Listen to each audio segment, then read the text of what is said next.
আমার ছাদ বাগানে সবাইকে স্বাগত। আজকে আমি কি দেখাবো আমার থাম্বনেল এবং টাইটেল দেখে আপনারা বুঝতে পেরেছেন। হ্যাঁ বন্ধুরা, এই গুড় দিয়ে আমি গাছের একটা খাবার তৈরি করব, তরল জৈব খাবার, যা থেকে আমার এই গাছ ছোট্ট ছোট্ট টবে গাছপালাগুলো এত সুন্দর রূপ নিয়েছে। তার সাথে বর্ষার জল আছে, সেই জলের সাথে আমি গুড় মিশিয়ে কিভাবে করেছি সেটা আপনাদের স্টেপ বাই স্টেপ দেখাবো। আপনারা আমার সঙ্গে থাকবেন, আর যদি ভালো লাগে ভিডিওটা লাইক, কমেন্ট, শেয়ার এবং সাবস্ক্রাইব করে দেবেন। বন্ধুরা, এই তরল সারটা তৈরি করতে লাগবে একটা কাঁচের গ্লাস,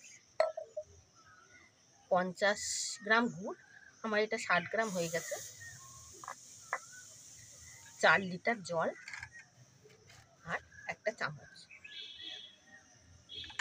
এখানে 4 লিটার জল আছে, তার থেকে আমি হাফ লিটার জল নিয়ে নিলাম। তারপর চামচ দিয়ে গুড়টা এই জলের সাথে ভালো করে মেশাতে হবে। তাই 50-60 গ্রাম মতো গুড় আমি জলের মধ্যে দিয়ে দিলাম। এটা আধ ঘন্টার জন্য রেখে দিতে হবে, যাতে দ্রবণটা ভালোভাবে মিক্সড হয়। ততক্ষণ আমার বাগানের গাছপালাগুলো আপনাদের দেখাই।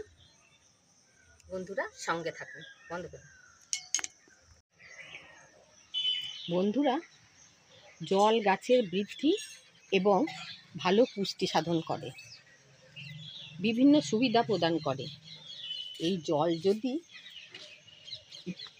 জলে যদি আমরা একটু গুড় যোগ করতে পারি, তাহলে বৃদ্ধির জন্য যে শর্করা প্রয়োজন সেটা এরা গুড়ের থেকে পেয়ে যাবে এবং এদের সালোক সংশ্লেষণ খুব সুন্দর হবে।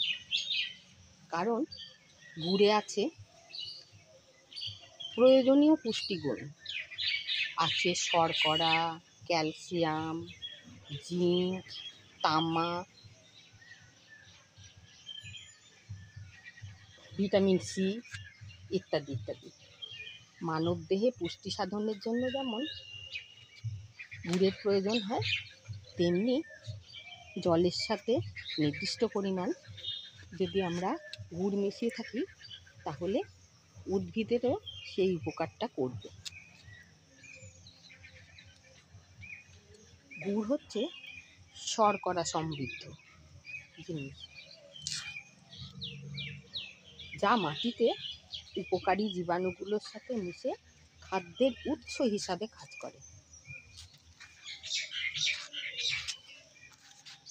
এই জীবাণুগুলি গুড় থেকে তৈরি হবে এবং জৈব পদার্থকে ভেঙে ফেলতে ও গাছপালা সেগুলো যাতে শোষণ করতে পারে তার সহায়তা করবে। মাটির স্বাস্থ্যেরও উন্নতি করবে। উদ্ভিদের বৃদ্ধির জন্য একটা অনুকূল পরিবেশ তৈরি করবে এই গুড় জলের সাথে মিশে। গুড়ে রয়েছে আয়রন, ম্যাগনেসিয়াম, ক্যালসিয়াম, পটাশিয়ামের মতন বিভিন্ন মাইক্রোনিউট্রিয়েন্ট, যেগুলি জলে মিশ্রিত করে প্রয়োগ করার ফলে উদ্ভিদের শিকড়ের মাধ্যমে পাতায় শোষিত হয়ে ওরা সালোক সংশ্লেষের মাধ্যমে চলে যাবে গাছের বিভিন্ন অংশে এবং পুষ্টি সাধনের জন্য গাছের অনুকূল পরিবেশ সৃষ্টি করবে।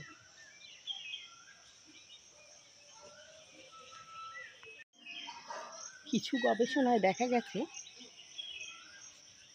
মানবদেহের মতো উদ্ভিদকেও খরা, তাপ, বিভিন্ন স্ট্রেসের হাত থেকে দূরে থাকা শর্করা অসম প্রোটেক্টেড হিসাবে কাজ করে রক্ষা করে। গুড়ে থাকা শর্করা অসম প্রোটেক্টিভ হিসাবে কাজ করে, উদ্ভিদে জল ধরে রাখতে সাহায্য করে এবং বিভিন্ন রকমের পুষ্টি সাধন করে থাকে এই গুড় জলে মিশ্রিত হয়ে।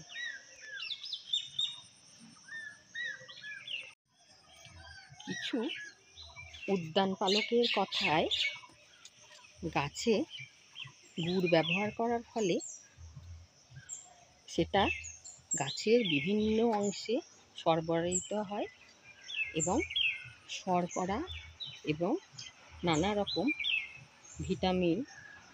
ভিটামিনের দ্বারা পুষ্টির কারণে